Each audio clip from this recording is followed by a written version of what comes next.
जय हिंद दोस्तों। स्वागत है आप सभी का हमारे YouTube channel GK Vikram study में। दोस्तों, आज के इस वीडियो में जीके जीएस का ऐसे क्वेश्चन को लेकर आए दोस्तों जो एग्जाम में बार बार पूछे जाते हैं। तो आप लोग इस वीडियो को पूरा देखिएगा और वीडियो पसंद आए तो लाइक कीजिएगा, दोस्तों के यहाँ इस वीडियो को शेयर कीजिएगा। तो चलिए, आज का पहला क्वेश्चन है कि 7 पहाड़ियों का नगर किसे कहा जाता है।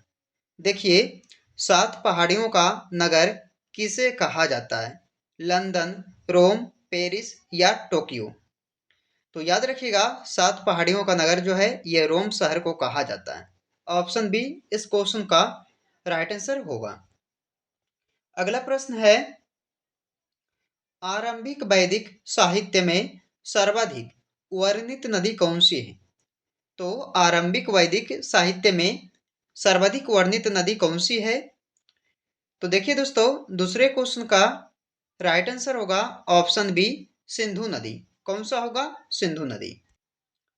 अगला प्रश्न है कि उपनिषद किस पर आधारित पुस्तक है?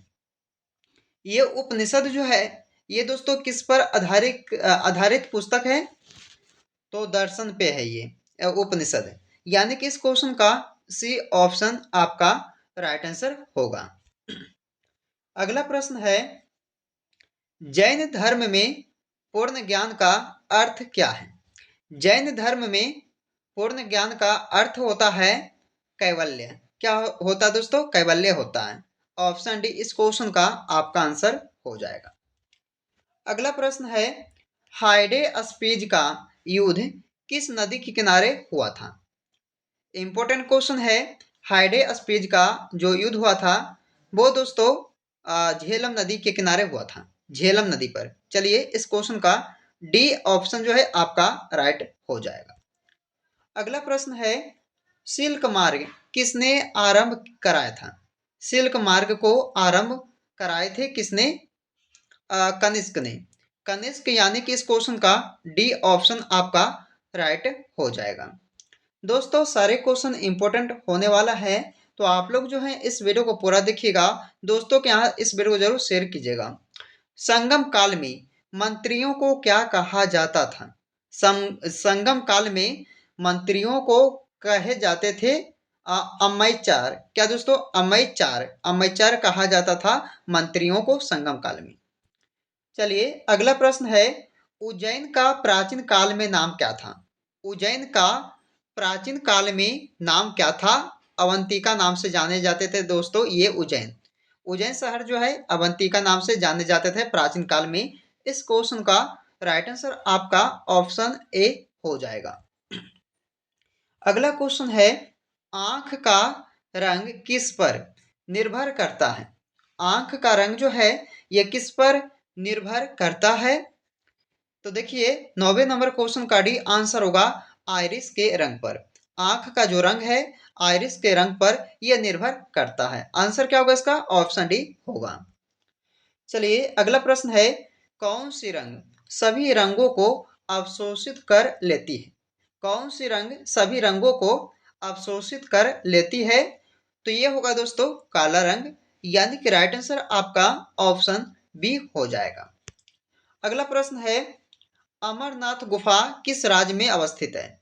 अमरनाथ एक गुफा है जो दोस्तों जम्मू कश्मीर राज्य में आपका हो जाएगा, यानी कि इस क्वेश्चन का डी ऑप्शन जो है राइट होगा। चलिए दोस्तों, अगला प्रश्न, भारतीय सेना का नया आधार गीत क्या है? भारतीय सेना का नया आधार गीत क्या है?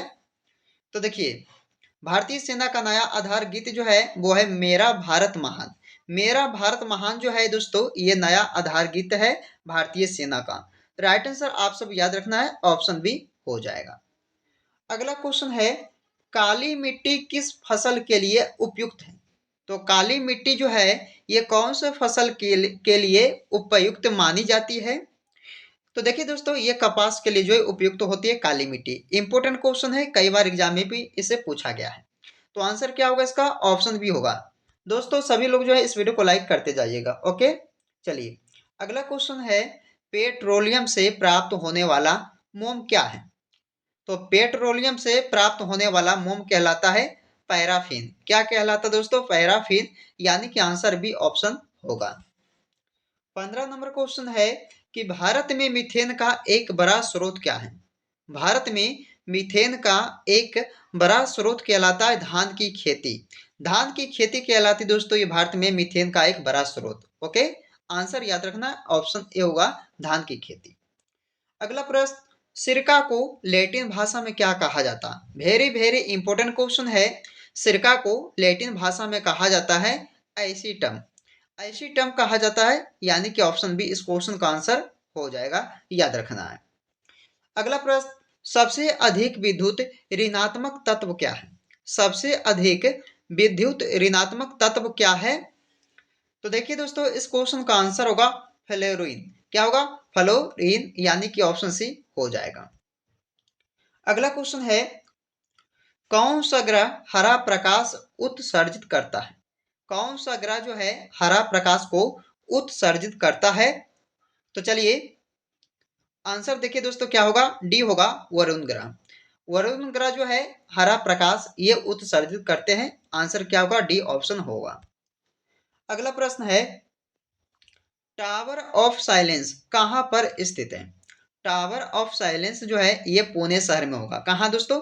पुणे शहर में होगा ये टावर ऑफ साइलेंस। आंसर इसका ए हो जाएगा। अगला प्रश्न है, हाथी सिंह मंदिर कहाँ पर स्थित है? तो देखिए दोस्तों, हाथी सिंह मंदिर जो है ये आप सभी का होगा अहमदाबाद शहर, यानी कि ऑप्शन डी इस क्वेश्चन का राइट आंसर आपका हो जाएगा। अगला प्रश्न है, 21 नंबर क्वेश्चन में पूछा जाता है आपसे कि अजंता की गुफाओं में चित्र किस वंश के काल के हैं? तो अजंता की गुफाओं में दोस्तों चित्र जो है वो किस वंश के काल के हैं? तो गुप्त वंश के काल के हैं चित्र।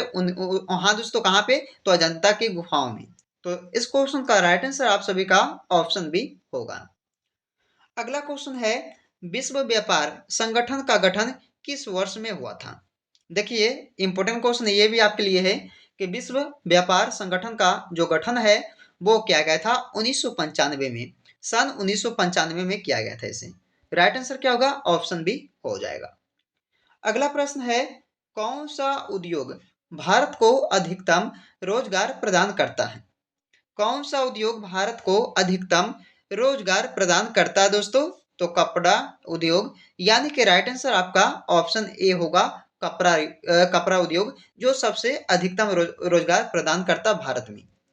अगला प्रश्न है, विश्व का सबसे महंगा शहर कौन सा है? यहाँ पूछा है दोस्तों विश्व का, तो विश्व का होगा टोक्यो। टोक्यो हो जाएगा, यानी कि टोक्यो जो शहर है वो विश्व का सबसे महंगा शहर कहलाता है, यानी कि इस क्वेश्चन का सी आंसर होगा। अगला क्वेश्चन है, कौन सा अधातु तरल रूप में पाया जाता है? कौन सा अधातु तरल रूप में पाया जाता है? तो आंसर कीजिएगा आप सब, ऑप्शन बी ब्रोमीन। क्या दोस्तों, कौन सा आंसर इसका होगा?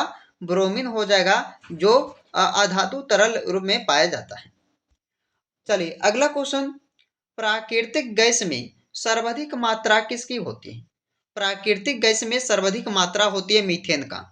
किसका होता है? मीथेन का होता है। आंसर डी होगा ये 26 नंबर क्वेश्चन का। अगला क्वेश्चन, प्रथम परखनली शिशु का जन्म कहाँ हुआ था? प्रथम परखनली शिशु का जन्म हुआ था इंग्लैंड देश में। कौन सा देश? इंग्लैंड में। चलिए दोस्तों आंसर आप सब ऑप्शन ए कीजिएगा इसका। अगला प्रश्न है, पचे हुए भोजन का अवशोषण कहाँ होता है?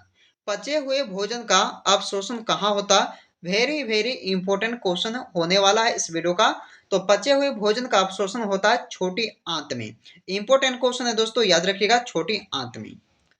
चलिए अगला क्वेश्चन है, दल बदल विरोधी कानून कब पारित किया गया? तो दल बदल विरोधी विरोधी कानून को पारित किया गया था 1985 ईस्वी में। सन 1985 में जो है दल बदल विरोधी कानून को पारित किया गया था। याद रखना इस क्वेश्चन का डी आपका आंसर हो जाएगा। चलिए दोस्तों इस वीडियो का अंतिम क्वेश्चन है जिसका जवाब आप सभी को कमेंट करके देना होगा। तो चलिए इसमें पूछा है, ब्राजील के घास के मैदान को क्या कहा जाता है? तो देखिए ब्राजील के घास के मैदान को कहा जाता क्या? कंपोज, बेल्ट्स, पंपास या लानोस। कमेंट करके दोस्तों आप सब जो है इसका आंसर बताइएगा कमेंट बॉक्स में। ओके, तो चलिए दोस्तों, आज की इस वीडियो में हमने आपके लिए टॉप 23 ऐसे क्वेश्चन को कवर किए इस वीडियो में, जो सारे एग्जाम में पूछा गया है दोस्तों, और आगे भी पूछा जाएगा। तो आप लोग जो है इस वीडियो को पूरा देखिएगा, लाइक कीजिएगा, दोस्तों क्या है इस वीडियो को जरूर शेयर कीजिएगा। तो चलिए आपसे फिर मिलते हैं अगले वीडियो में।